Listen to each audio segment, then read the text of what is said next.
The Mueller probe is nearly 2 years old, but it's still an open question as to when things are going to wrap up. But there are some developments with some key players.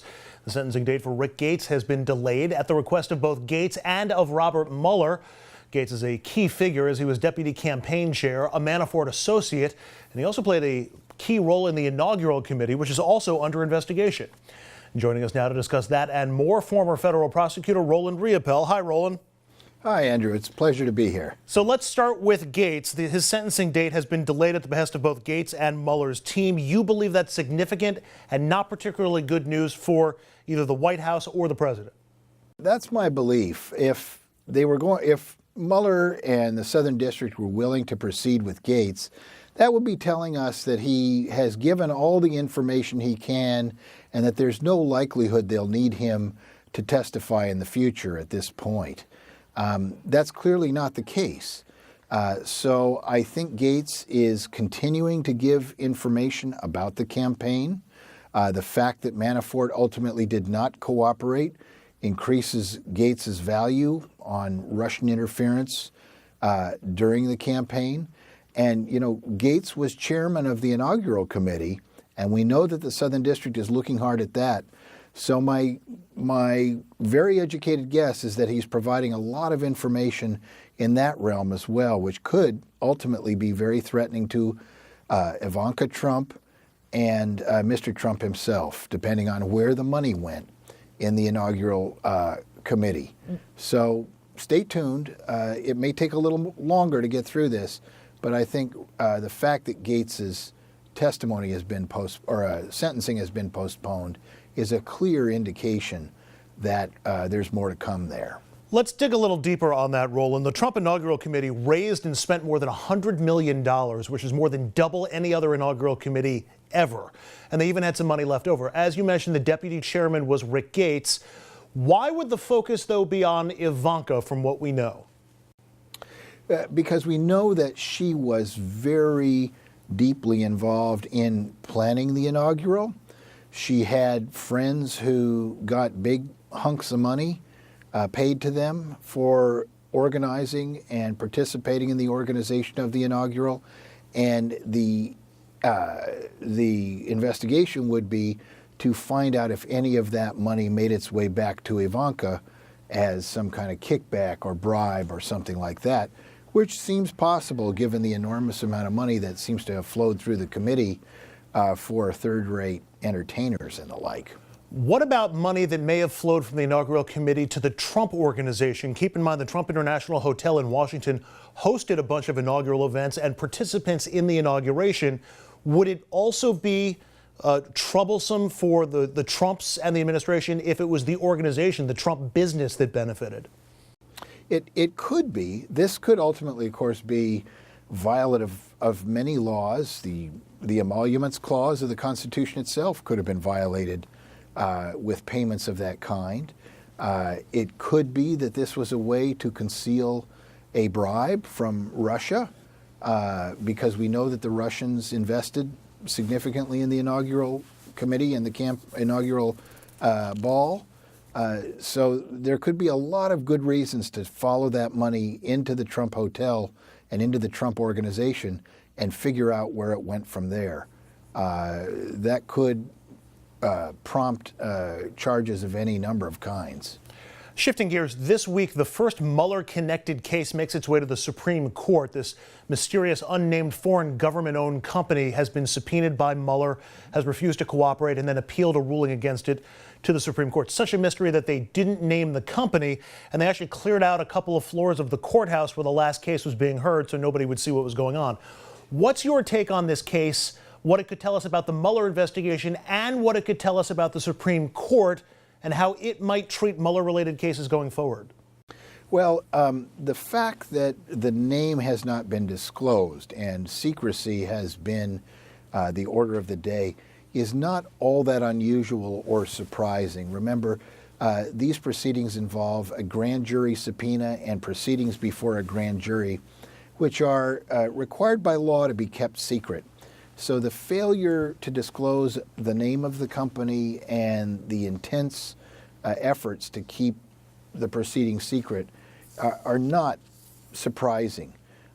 What is most interesting about this litigation, however, is that it apparently revolves around the invocation of the Foreign Sovereign Immunities Clause to try to block compliance with a subpoena for records. And apparently what we can tell is that the business that was subpoenaed is owned by a foreign power and does significant business here in the States, but wishes to take the position, or is trying to take the position, that because it is owned by a foreign sovereign, it is not subject to American laws, not even criminal investigation. That's a pretty far out position, Andrew.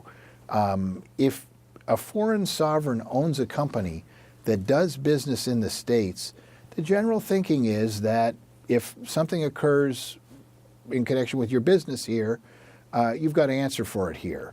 The Foreign Sovereign Immunities Clause does not protect you from that. And so the position that the company's taking is pretty far out on the law, and they lost in the district court, they lost in the appellate court 3-0, and now in the Supreme Court has refused to stay the fines that have been imposed by the lower courts. That's a clear indication that the Supreme Court does not see the foreign company's legal position as a strong one. So I think the foreign company is ultimately going to lose this litigation. I think there is at least some reason to think that the court is telegraphing that it's going to apply the law equally to all, even those who are in league with Mr. Trump. And that may not be good news for Mr. Trump if there comes a point where he needs to litigate before the Supreme Court too. Finally, roll into the Mueller report itself, or I should say Mueller reports, because it's actually more than one. Mueller sends his report to the Attorney General, William Barr.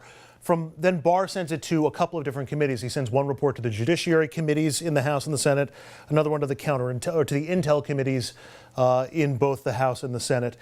Those reports should include crimes or near crimes that may have been committed by people who don't get charged in the whole thing, or even give some information about whether Trump or somebody else might be compromised by the Russians in those parts. That's what could be in there, but then I keep coming back to this Office of Legal Counsel rationale. It says you can't indict the president because it's unfair to him and there's no way he could respond to it, could injure the president and by extension the U.S. Should I be worried? Should we be worried that even if Mueller thinks that Trump did commit a crime or a near crime or is compromised, we may never know because Barr won't submit that to Congress? You know, the general thinking is that if someone is not charged with a crime, the Department of Justice typically doesn't announce that and typically doesn't tell the person who remains uncharged, we've decided we're not going to charge you with a crime. Typically, there's simply no comment made on persons uncharged. If that practice is followed here, there may be no comment on Mr. Trump in the report as to whether he committed a crime or not. But it seems to me inevitable that there will be enough narrative about Mr. Trump's role in the case to justify whatever conclusions Mr. Mueller has drawn. It seems to me inevitable that the public will find out what Mr. Trump did or didn't do, particularly in connection with the obstruction case. Remember, the whole issue there is, did the president obstruct justice by terminating James Comey? It seems to me that if Mueller decides there was no obstruction of justice there, the description of the underlying facts is going to be very significant and probably somewhat damning, even if there is no charge ultimately brought. So, and it is true that the Mueller report goes to Mr. Barr, and Mr. Barr then writes his own summary or in his own report, and that is what is transmitted to Congress. It may be that Mr. Barr's report will pull some punches that Mueller threw, but I do think that whatever Mueller's conclusions are, they'll come out in the long run, because I expect that Congress if it's dissatisfied in any way with the disclosure made by Mr. Barr, we'll subpoena Mr. Mueller, we'll subpoena the records from the Department of Justice, and they'll find out what Mr. Mueller's conclusions were and the details that support them. And ultimately, much of this, if it's not classified information, will get before the public. I feel some confidence in that. Well, let's hope that's right. And if there is information, we need to know that we get it in a timely enough fashion that we can do something with that information if need be. Roland Riopel, former federal prosecutor, friend of the show. As always, Roland, thanks for a few minutes. Good to be with you, Andrew. We'll take a quick break. When we come back, the author of a new book on Jared Kushner and Ivanka Trump that's filled with juicy details about the first daughter and her husband.